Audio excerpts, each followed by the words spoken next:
Hello guys, welcome back to Fellows Haven. This is Fellostancia.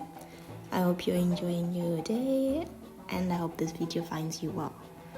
Today we're going to be working on a DIY skirt. We're going to be making a yoke gathered skirt. These are the measurements that I'm going to be using: my waist, my high hip, the yoke depth, the V-point of the yoke, and the bottom skirt. I'm not going to be using a pattern for this, so I'm going to be freestyling with everything. So that is my waist that I'm going to measure. For your waist, you just take your waist measurement, divide it by 4, and that's how you get that measurement that I have there.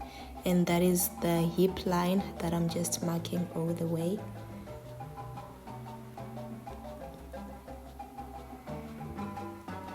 After marking your hip line, now you have to put your hip measurement, which you're also going to divide by 4.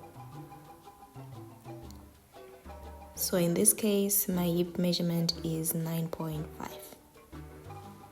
like I've marked there. And like I said, we're not using a pattern, so everything is freestyle.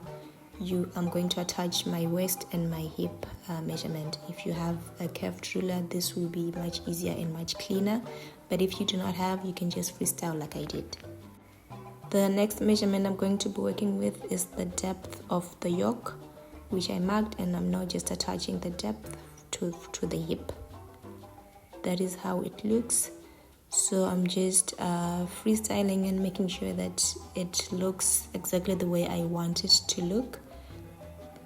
I want it to have like a V shape on the front, so I'm just making sure that it's clean and it looks exactly the way I want it to look.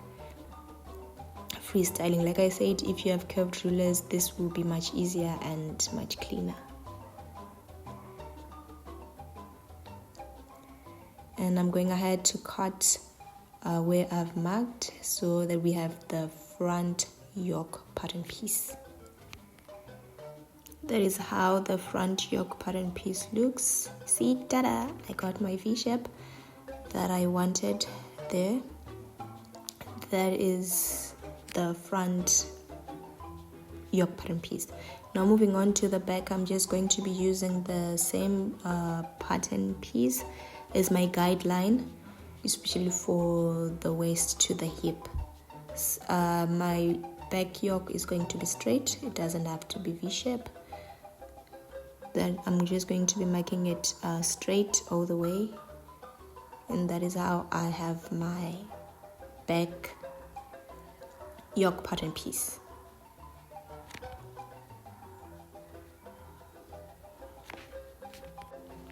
Moving to the bottom part of the skirt, I have 2 rectangles that I'm going to gather to attach to the top yoke part of the skirt. These are the measurements that I'm going to be using for the bottom part of the skirt, the width and the length. Now that we have all the pattern pieces, we are moving on to attaching the skirt. That is the top part with the yokes. I've attached the front and the back on the side seams, and I've also done that the same with the lining.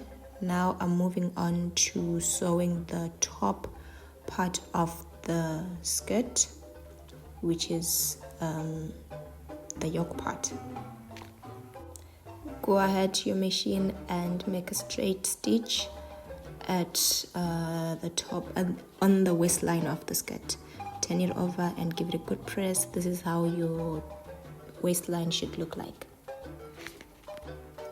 Now you can go ahead and pin the bottom part of the yoke, so that pinning the lining and the skirt together, so that you can prepare it to join the bottom part of the skirt, which we are going to gather. These are the 2 rectangles that we have, which is the bottom part of the skirt, the front and the back. Gather both sides, the front and the back. After gathering, you now need to attach it to the yoke of the skirt. This is how the gathered part looks like, the gathered bottom part of the skirt. looks like. So just set it aside and work on the top again, where we're going to be attaching the zip. This is where I've marked. I'm going to be using an invisible zip. I advise that you use a matching color zip. I just didn't have one when I was working on this skirt, but if you do have it, please do that. I'm going to change it in the long run. When you're done working on the zip, attach the gathered skirt to the yoke. Give it a good press and work on your skirt. Join the sides, attach it. Make sure that you're just attaching all your pattern pieces together to bring out the skirt. This is how it's going to look when you are done attaching the yoke to the bottom part of the skirt. This is the front part of the skirt, and that is how the back looks like. Trim all those hanging threads and give your skirt a good press. Now moving to the hem part of the skirt, I used a 3 centimeter hemline. That is the overall look of the skirt, the front view of the skirt, and that is the overall look of the back view of the skirt. I hope you enjoyed this video. If you did, give it a thumbs up. Until next time, see ya.